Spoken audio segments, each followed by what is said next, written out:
सोन्याचा तो पेन त्याला जगी तोड नाही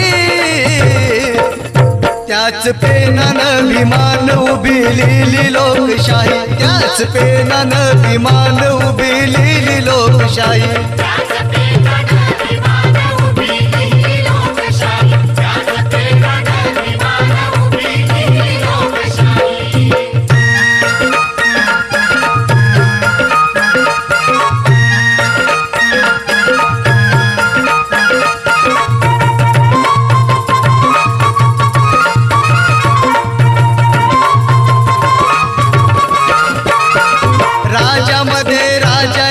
भीमराव झाला न्याय दरबारात असा न्याय त्यानं केला